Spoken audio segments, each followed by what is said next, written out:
Vous avez bien entendu exercé des responsabilités au plus haut niveau. Dès 1989-91, vous êtes co-directeur du National Center for Geographic Information and Analysis. Cette institution fédérale qui fait si cruellement défaut à la France pour promouvoir l'information géographique et ses multiples utilisations à la fois dans l'ensemble des États-Unis. Vous en devenez directeur entre 1991 et 1996 et depuis 1997, vous êtes président du conseil d'administration de cette magnifique institution. Non content de cela, vous créez et vous dirigez depuis 1999 le CSISS. J'aime beaucoup son titre, Center for Specially Integrated Social Science, un centre pour l'intégration des sciences sociales par l'espace. Je crois que c'est un bel accomplissement pour la géographie. Vous y accomplissez une œuvre magnifique d'éducation, mais aussi de valorisation et de diffusion des sciences géographiques. Votre site, je vous conseille d'aller voir le site du CSISS, c'est un modèle et une mine de ressources pour tous les géographes qui le considèrent comme leur think tank. Vous avez été rédacteur en chef de revues américaines prestigieuses, Geographical Analysis, les Annals of the Association of American Geographers. À Santa Barbara, vous avez su consolider votre œuvre de géomaticien. Votre sujet principal maintenant consiste à proposer des méthodes de traque des erreurs et des incertitudes dans les systèmes d'information géographique. Les quelques 400 publications dont vous nous donnez la liste, en collaboration avec une grande diversité d'auteurs, ce sont très souvent des travaux collectifs. Vous avez publié une douzaine d'ouvrages et dans tous ces travaux, vous défendez finalement que les systèmes d'information géographique, qu'on pourrait penser à tort être une simple technique, un outil, en réalité participent à la construction de la science et des théories de la géographie. Ce ne sont pas simplement des outils de manipulation d'une information. Vous savez insister sur cette deuxième façon de faire la découverte de la Terre avec les systèmes d'information géographique et vous êtes un des pionniers de cette nouvelle exploration de notre planète et de notre monde.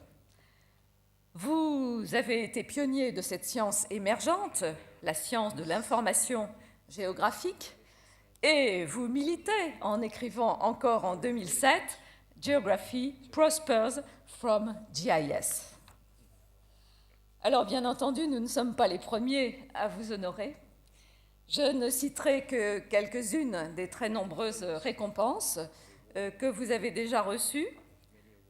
Très tôt, en 1983, vous avez reçu de l'Association des géographes américains, Association of American Geographers, the Applied Geography Citation Award.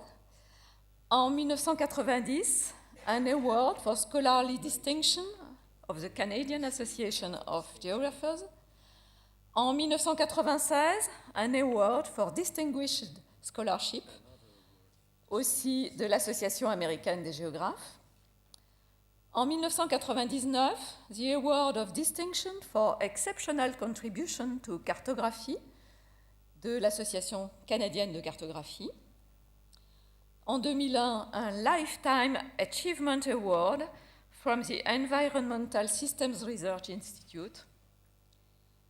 En 2002, alors si je dois traduire un achèvement pour toute une vie, toute une carrière de la part de l'Institut de recherche sur les systèmes environnementaux. En 2002, vous êtes nommé membre de la National Academy of Science, l'Académie des sciences américaine.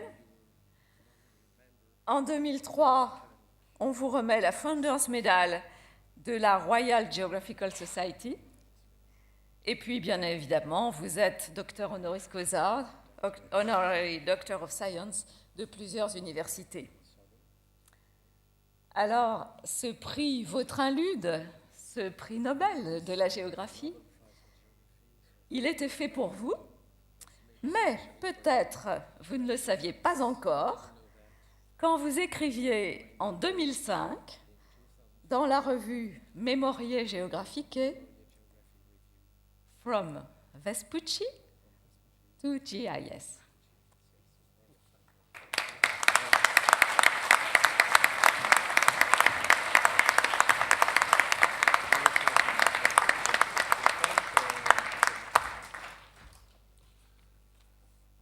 Monsieur le maire, mesdames et messieurs, c'est un grand honneur pour moi d'être invité à ce festival et de recevoir ce prix. Le fait que ce prix soit remis à un géographe américain me semble particulièrement à propos, dans la mesure où nous fêtons en 2007 le 500e anniversaire de la carte Welsey-Müller et de la dénomination de l'Amérique. J'ai la plus grande admiration pour les efforts que fait Saint-Dié de Vosges en organisant ce festival qui permet à tant de gens de se rassembler chaque année pour partager leurs connaissances et discuter la géographie. En tant que géographe américain, je suis effondré par la faiblesse du savoir géographique de mon pays. En tant que spécialiste des systèmes d'information géographique, je sais à quel point ces outils peuvent être puissants, comme le web attire les gens grâce à l'information géographique. J'espère qu'à la long terme, tout cela développera l'intérêt des Américains pour la géographie et qu'un jour, cet intérêt atteindra le niveau de celui qui se manifeste ici cette semaine. En attendant ce grand jour, ma femme et moi nous réjouissons de participer à ce festival et je vais très certainement chérir le prix Vautrin-Lude. C'est un grand honneur d'être récipiendaire d'un prix qui a toujours été remis à de grandes figures de notre discipline, un vrai prix Nobel de la géographie. Merci encore et je me réjouis à l'avance de toutes les conférences et discussions intéressantes auxquelles je vais participer dans les prochains jours. Merci.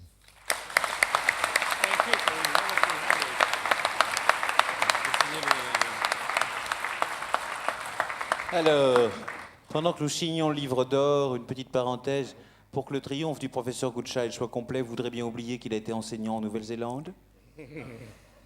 Thank you. Je vous remets la médaille d'or de la ville de Saint-Dié-des-Vosges et du Festival de géographie, en témoignage de notre admiration collective pour votre travail. Et je suis heureux, grâce à vous, Monsieur de Basler, de vous remettre le prix au nom de la Lyonnaise des Eaux Suez, qui est le prix du Festival international de géographie, grâce à notre mécène, la Lyonnaise des Eaux Suez. Merci de votre présence, merci de ce prix que je vous remets officiellement au nom du festival. Le diplôme vous est remis et le sac de cadeaux avec le nouveau sac signalé comme étant une création du FIC 2007. Très bien, bravo. Merci et félicitations unanimes de toute la communauté géographique.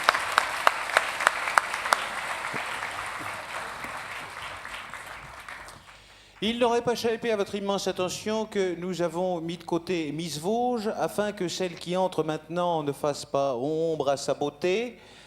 Voici la grâce, voici le charme, voici l'éclat, voici la plus élégante des historiennes en même temps que les psychanalystes que nous connaissions. Voici qu'avance maintenant pour quelques mots Madame Elisabeth Roudinesco. C'est plaisir.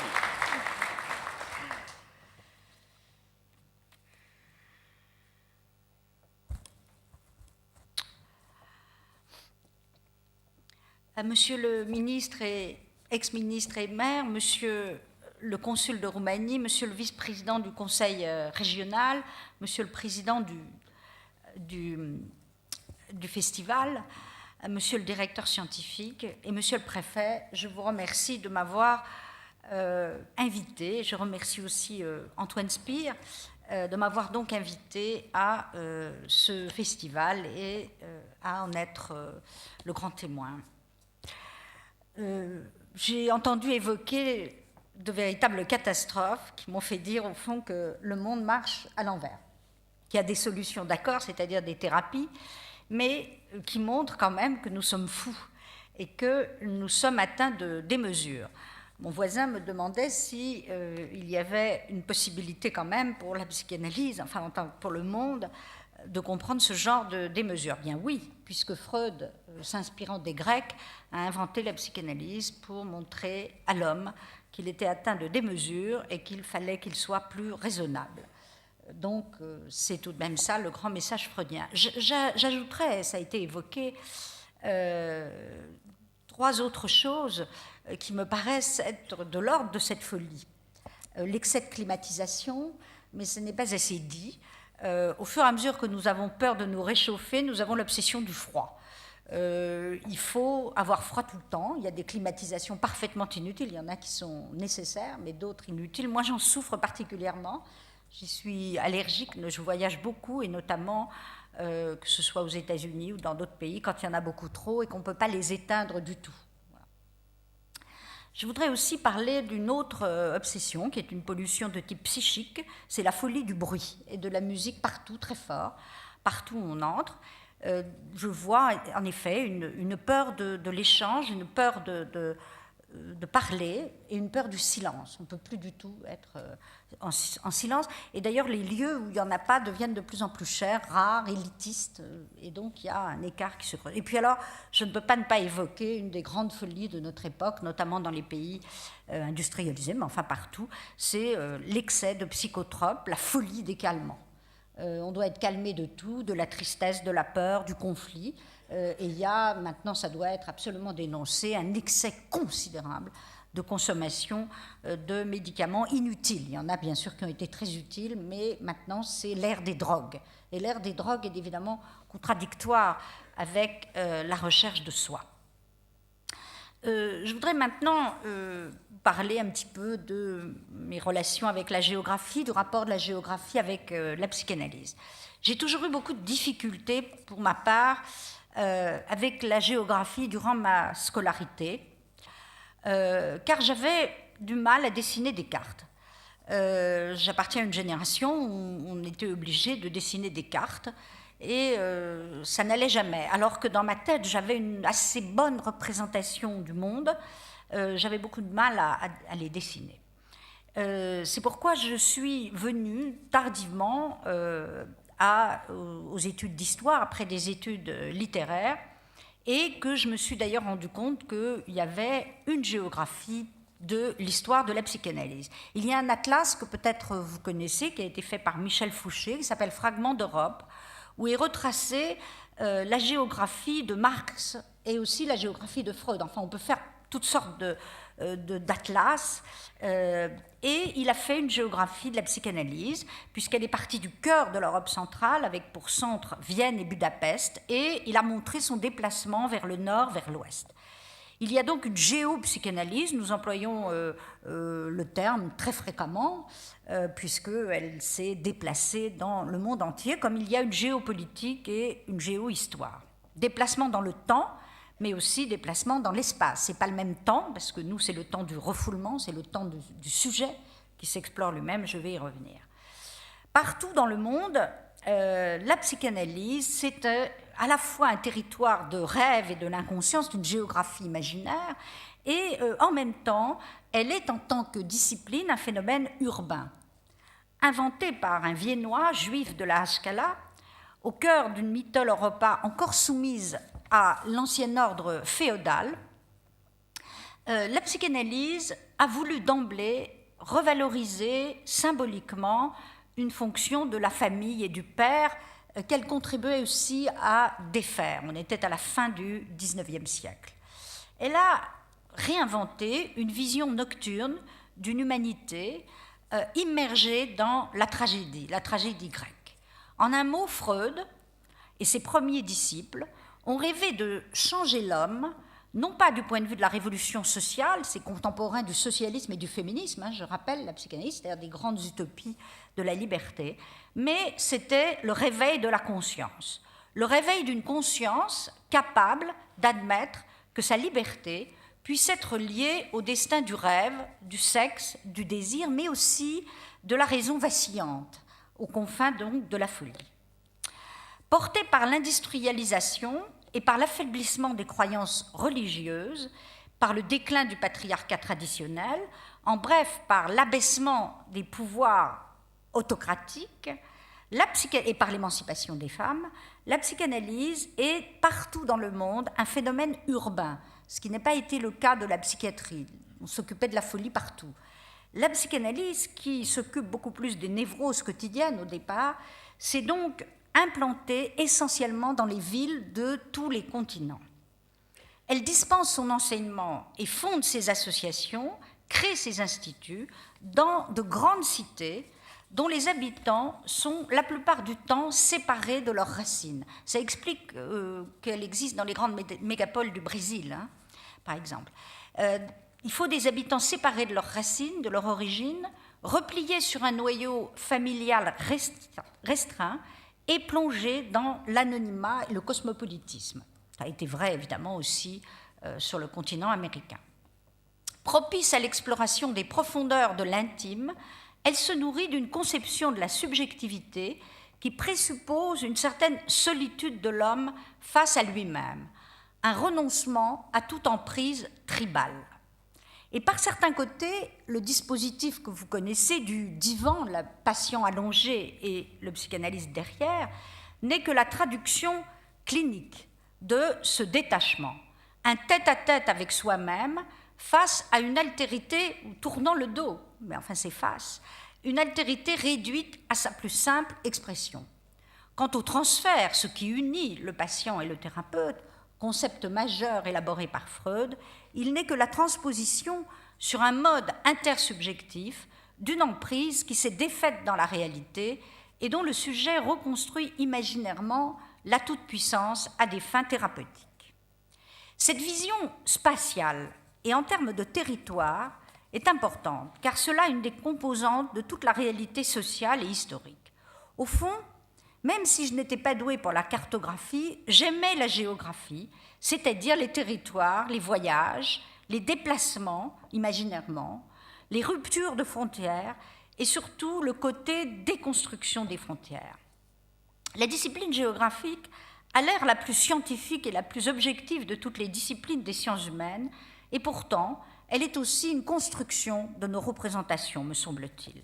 Il y a, je suppose, dans cette construction, une subjectivité, comme il y en a dans l'histoire. Elle est évidemment globale et globalisée. Et puis, quand on fait de l'histoire, ce que je fais, il n'est plus possible, à l'ère de la mondialisation, de se passer de la géographie. Et puis, je n'oublie pas, nous ne cessons de l'apprendre, que l'historiographie moderne et l'école des annales, avec le temps long ou le temps immobile, doivent beaucoup à la géographie. Le nom de Vidal de la Blache est indissociable de ceux de Marc Bloch et de Lucien Febvre et de Fernand Braudel. Je préfère d'ailleurs, j'aime beaucoup cette géographie liée à l'histoire, et je souhaite qu'elle ne soit pas trop déshistorisée et trop fondée sur des modèles statistiques ou trop mathématiques. Le temps long que j'ai évoqué, c'est le fondement de la psychanalyse. C'est le contraire du court terme dont on a parlé tout à l'heure. C'est le temps long, c'est-à-dire le passé, ce qu'on reconstitue. Et c'est évidemment en contradiction totale avec notre époque. Et c'est une des raisons pour lesquelles elle est tellement attaquée. C'est très long de s'explorer soi-même, c'est très long d'aller vers soi-même. Et évidemment, on préfère aller beaucoup plus vite. On est dans l'excès. On est dans l'excès d'aller vite, et évidemment, ça n'est pas une bonne chose. Vous avez choisi l'énergie comme thème de ce symposium. Philosophiquement, le mot est évidemment quelque chose dont on pourrait mettre l'origine dans Spinoza et son Conatus. Tout être tend à persévérer dans son être. Cela n'empêche évidemment ni la mort, ni la fatigue. Et la toile de fond de nos débats sera évidemment, vous l'avez dit, le risque du manque d'énergie. L'énergie, c'est donc la vie. Mais l'énergie, c'est aussi, du point de vue psychanalytique, l'énergie psychique, Freud en a fait grand cas, proche du désir et de la pulsion de vie, ce dont chacun de nous a besoin pour exister. C'est un terme présent dans l'œuvre de Freud à ses débuts, qui a été transformé ensuite beaucoup plus en théorie du désir, c'est-à-dire ce vers quoi on tend et quelque chose dont on a besoin. Mais c'est aussi la vie et la mort, l'énergie, toujours dans les excès. Évidemment, je ne peux pas ne pas être sensible au fait que la Roumanie soit l'invité d'honneur cette année.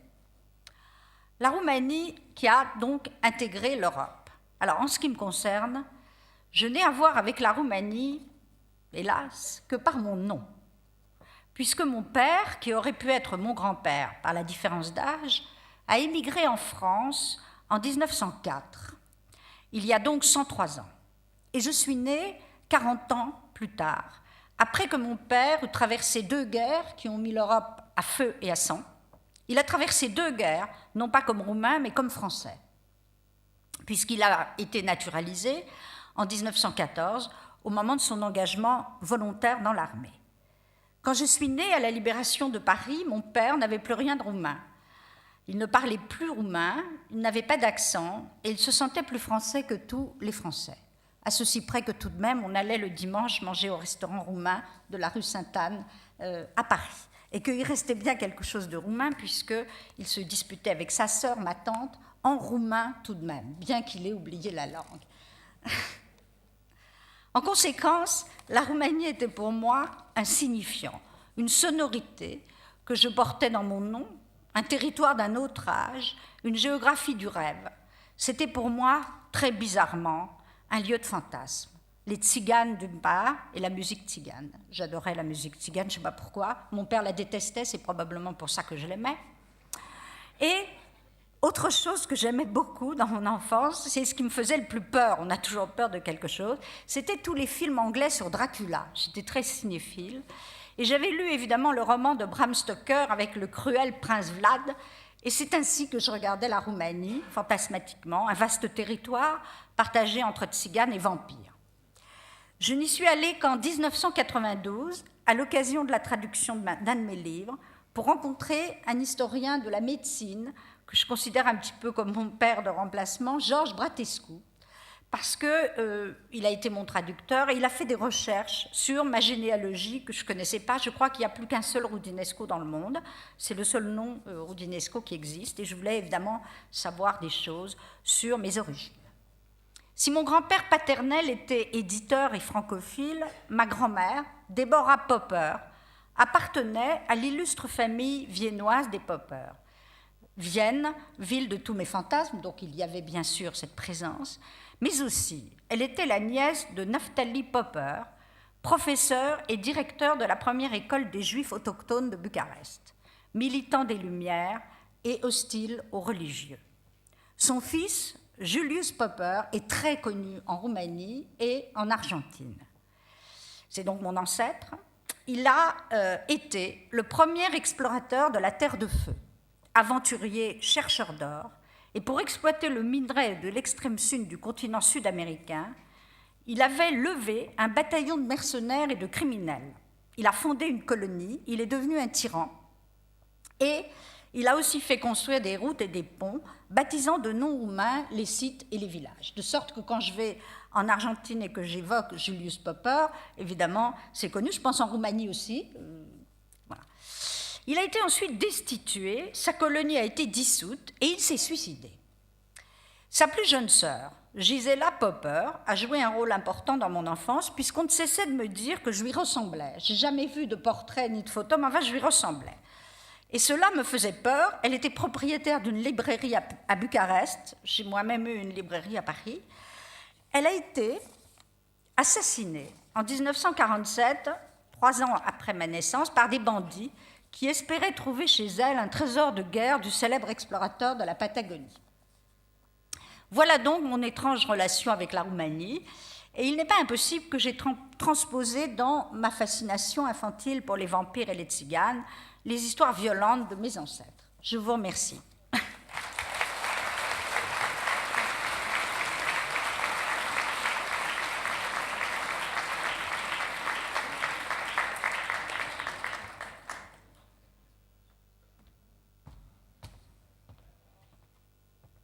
Eh bien, chers amis, c'en est fini de cette session, de cette séance d'ouverture.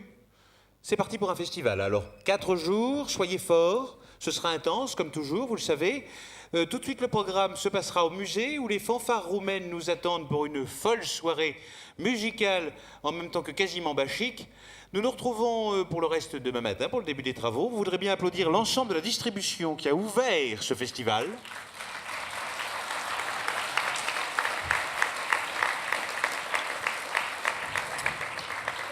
Bon festival à tous et à tout à l'heure au musée 20h30. Merci de votre attention.